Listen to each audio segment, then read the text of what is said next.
Welcome back to the Behind the Strength podcast. where we help you improve your health, wealth, and your peace of mind. I'm Christian Alvarez. And I'm Carlo Balagasse.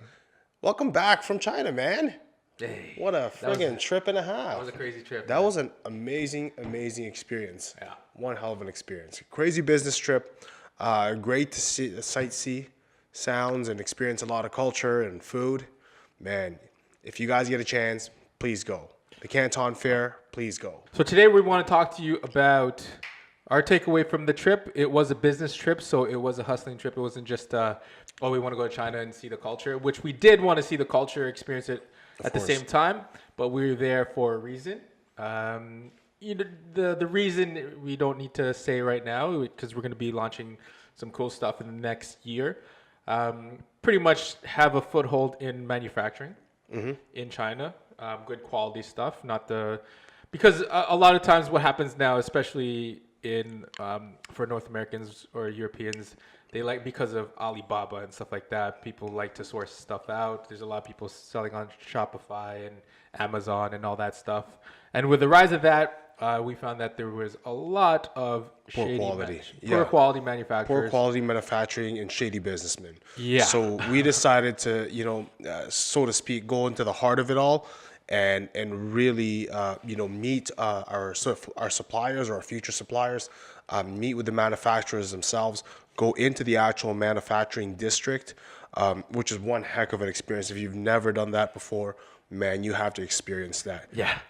The hustle and the work, the true words of China hustle, they really do, man. So we structured our trip mainly around what this thing called the Canton Fair. Canton Fair is pretty much the biggest import and export convention or fair in the entire planet. It's so big that they had to do it in 2 seasons. So there's one in the spring and one in the fall. And within those seasons, they have 3 phases. So which each lasts about a week long. Yeah, so in total, the whole thing lasts for about a month each time. So the first thing we want to talk about actually is the actual culture. Their working culture. It's a 9 to 9, 12-hour day thing, and we're not saying that everybody has to do that. But man, I don't know if you found this, but everybody is just down to work. Okay, so we went there. We went to walk around the complex, and the complex was massive. It was massive.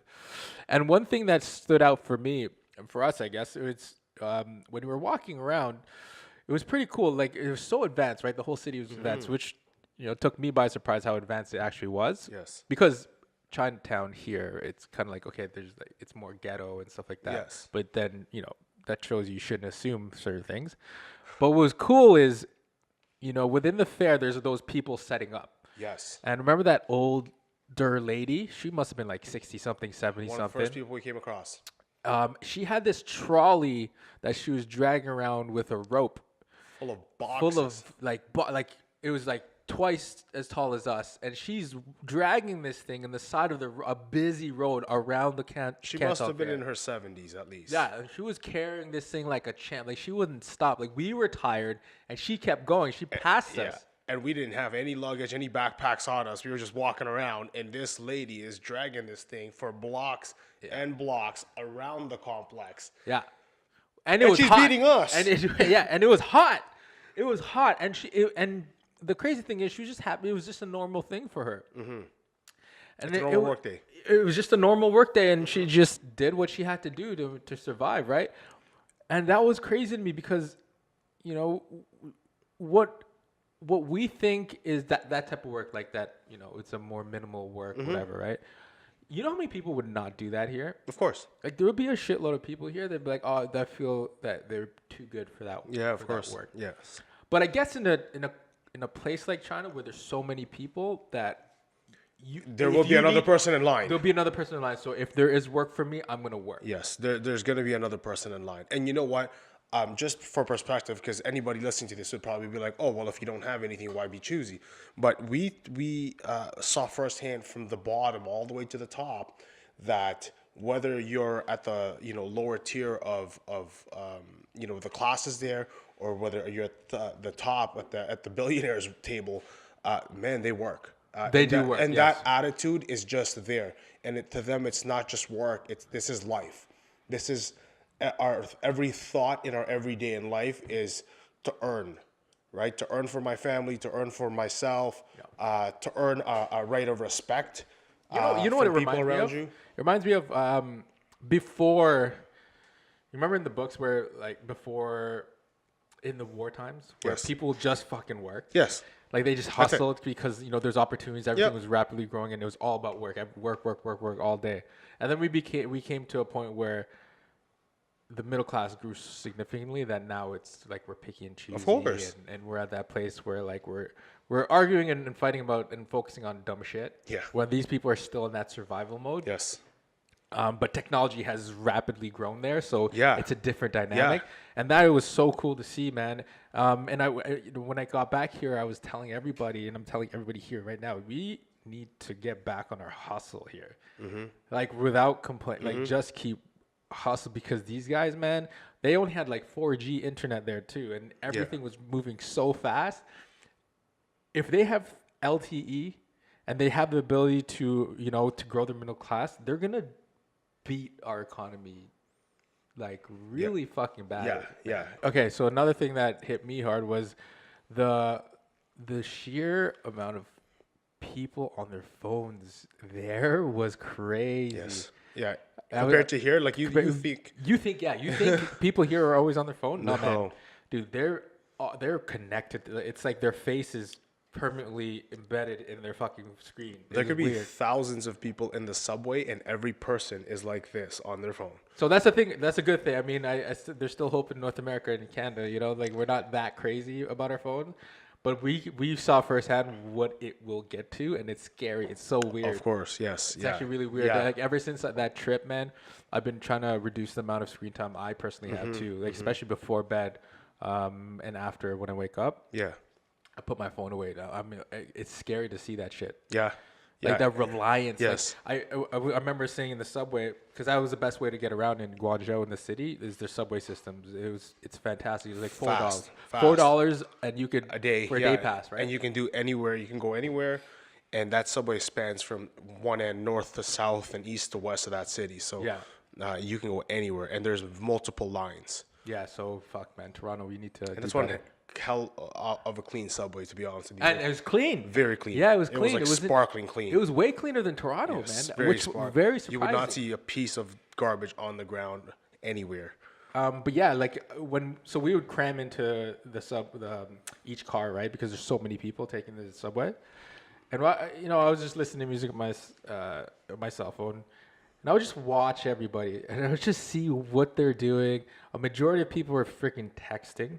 That was the biggest one, but a surprising amount of people were actually just shopping too on their phone, man, which was pretty crazy. A lot. And everything is paid through WeChat or Alipay there. Yeah. So everything, no need for a wallet anymore, no need for any cards. It's basically a tap on your phone. I mean, we have that technology here, but it's widely used and widespread all over China. Yeah. Hong Kong, when we got to see Hong Kong, that was pretty cool. Yep. A totally different culture. Very international city, so Well, it was it's supposed to be like 5 hours away to Hong Kong. Hong Kong, but something like that, Hong Kong Island. But then, taking a new technologically advanced speed rail allows you to get there in 45 minutes these days. Which was insane. Which is honestly Which is will crazy. cost you just as much as a GO train ticket. Yeah, So it's pretty much. like from one end of Lakeshore to the other, and it's really not much. So it's an amazing experience to do that, and you'll just see the parts of you'll get to see along the way the parts of rural China where man it's all farmland,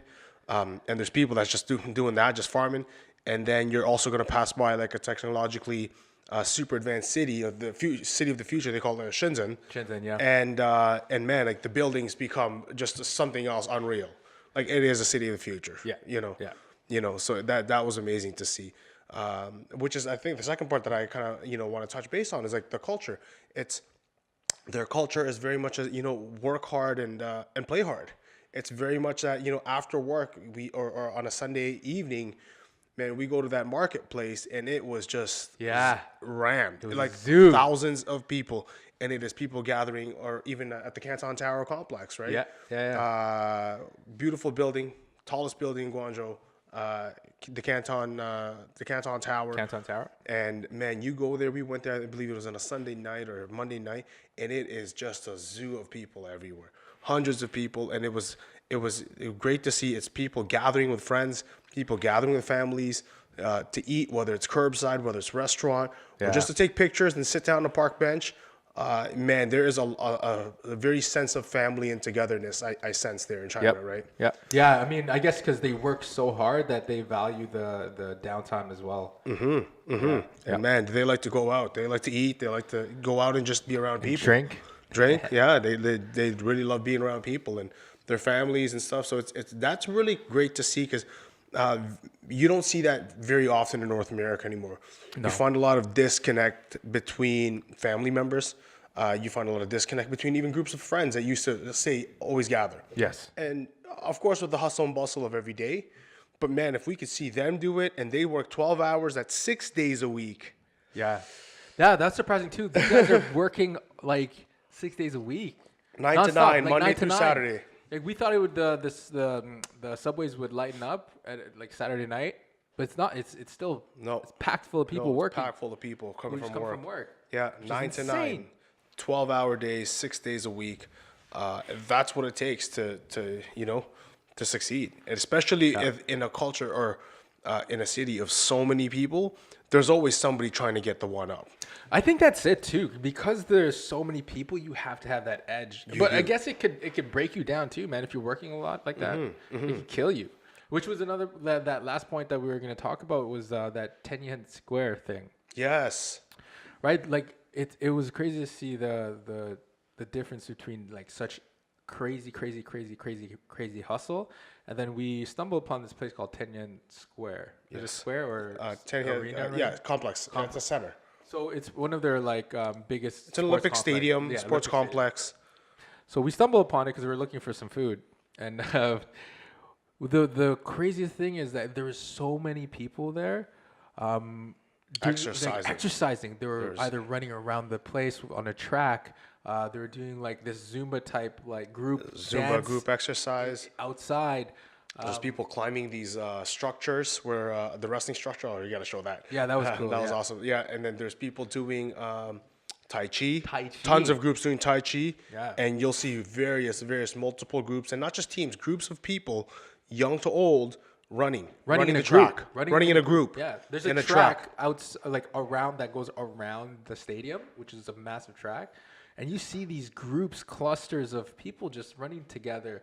And this was just what mid? No, it was morning. It was morning. It was morning. It was in the morning. What day was that? Sunday morning. Sunday morning. Yep.